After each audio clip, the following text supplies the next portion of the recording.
uzothetha ke about a topic enzima kakhulu. In fact, earlier on ngexesha le-election ikhe yafuna ukuthi iBhayibhile to the surface.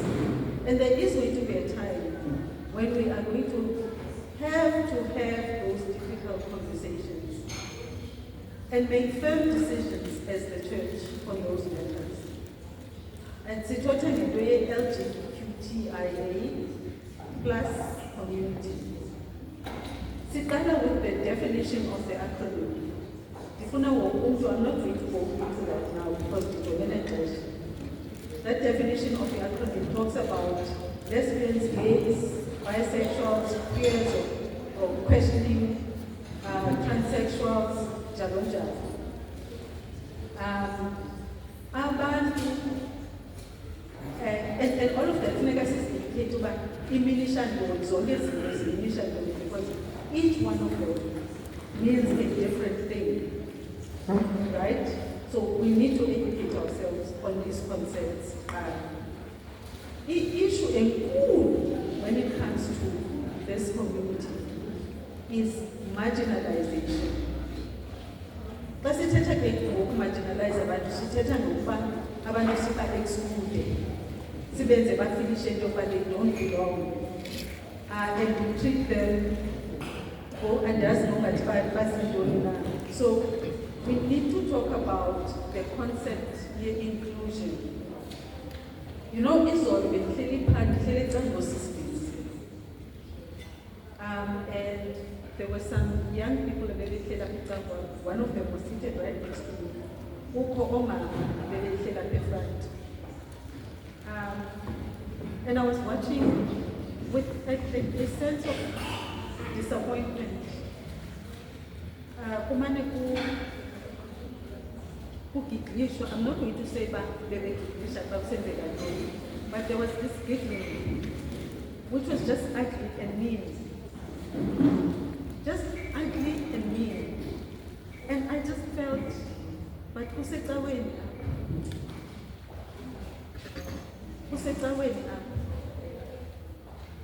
is a young person oZekwi assembly. Umama onxibe ibhatyi oZekwi assembly yecawa yabantwana who is participating in this. And that's why bendibona uba lelihle kwayo, and in my view ibingeyonto ehlekisayo. So there are those kinds of behaviors as well when it comes to this community esithetha ngayo apha. Ekufuneka sicinge as Christians into yokubana yindlela right na yokutrita abantu. If I call myself a Christian, yindlela right na yokutrita abantu le enditrita aba bantu ngayo. So because we treat them with outright disdain. Bengathi umuntu umthile ibe personal. It boggles the mind. So I think that calls for Christian compassion, not just any compassion, but Christian compassion. Any Indo-Asian is that we are very quick to judge abantu because they are different. It doesn't matter by who different bubble we know. It can be disability, it can be anything, it can be because une marketing somewhere, and that's a big joke.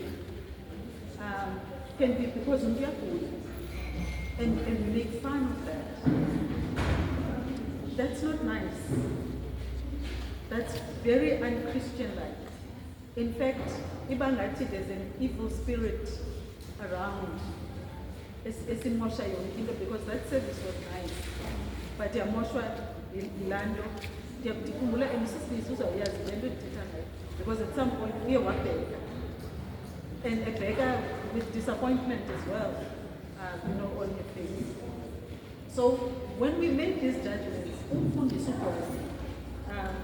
about a week or so ago, this is a Muslim, a Shumayela,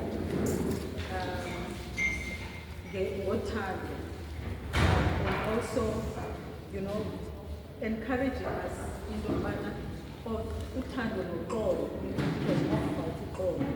Isithi xa ungenaxolo, funeka uzibuze ukuba ungubani wena ukuba ungangabi naxolo.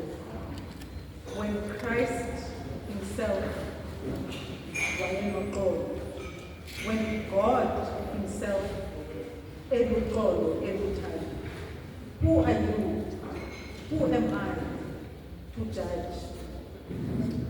Ndiyacela sisibuze lo mbuzo every time sisibhaqa, because siyazibhaqa xa sisenza izinto. Every time sisibhaqa, let's ask ourselves the question, who am I? Bendingubani uba ndingenza loo nto leyo omnye umntu ndimvuse kabuhlungu? I'm almost done, but I just wanted to emphasize the Christian compassion in the context here of LGBTQI plus community.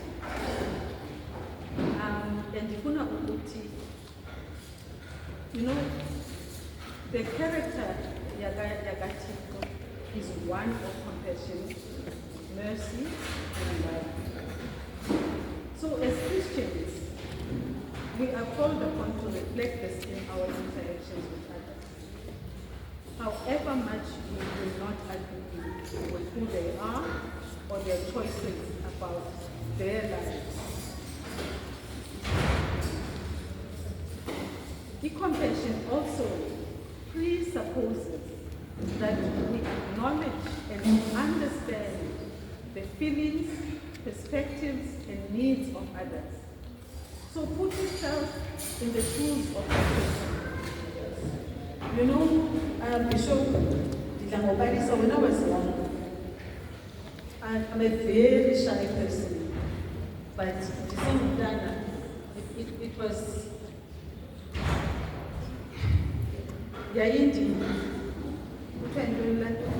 used to almost cripple me.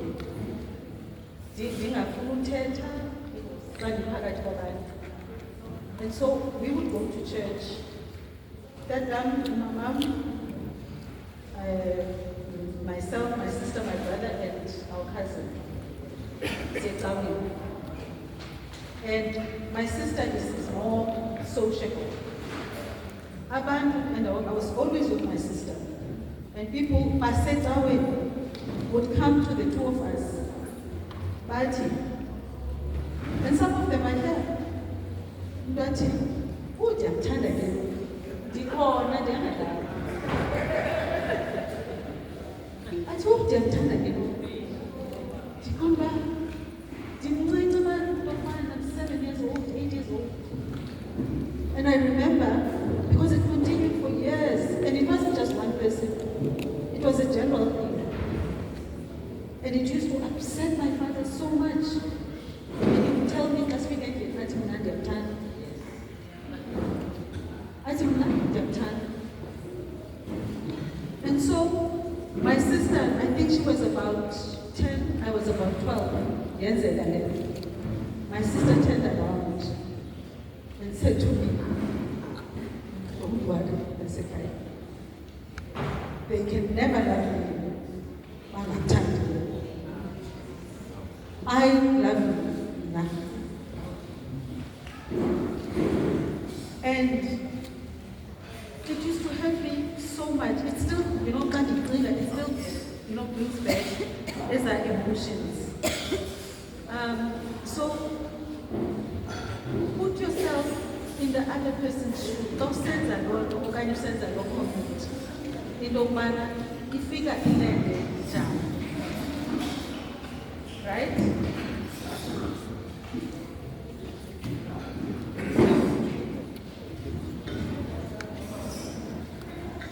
I need to be the man.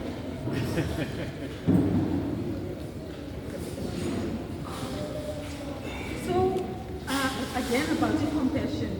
Compassion is not just about the emotion. It has to be undergirded by actions. For an example, you must offer support where support is needed, and you must work towards justice for those that are ostracized or oppressed. siyakwazi ukubukela umuntu ahlale yedwa apha ecaweni, ahlale yedwa kungabikho mntu uthetha naye. Xa uyingene iphindi yophuma ungakhange kubekho mntu uthetha naye. And then we wonder why those people don't come back. Sometimes umntu, because ikhona mhlawumbi into upsethe ngayo, and then unekhabhali yakho apha ecaweni, and you and your cabal ningamthethisi loo nto, and you make them feel into yokubana they are not part of the group. Ezo zinto funeka sizekile in relation especially to LGBTIQ+ community. Enye into about compassion is that it is not just about attending to the needs of a particular individual. Yes, we do that, but we also need to extend that to systemic issues that cause suffering and injustice. We need to address those things. Zininzi izinto apha ecaweni that do cause suffering and injustice kwabanye abantu.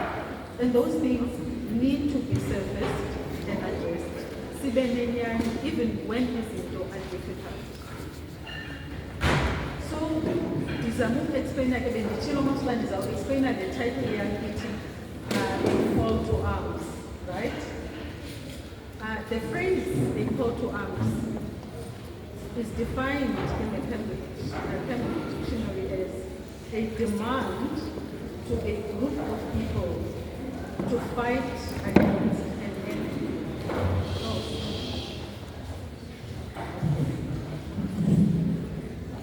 It is defined as a demand to a group of people to fight against an enemy. So, given the context that I've sketched in the preceding paragraphs, it's clear to me that the devil is at it again. He's trying his luck with our children, with our young people. The future of not only this church, but our country and our continent.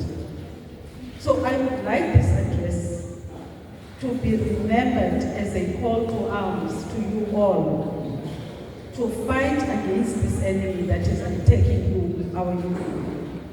It is time that we stop talking and start acting. It is time that as parents, as brothers, sisters, aunts, uncles, etc., we start supporting our youth in whichever way we can. It is time that the youth themselves take the cudgels and create or defend what is rightfully theirs. Create the financial stability.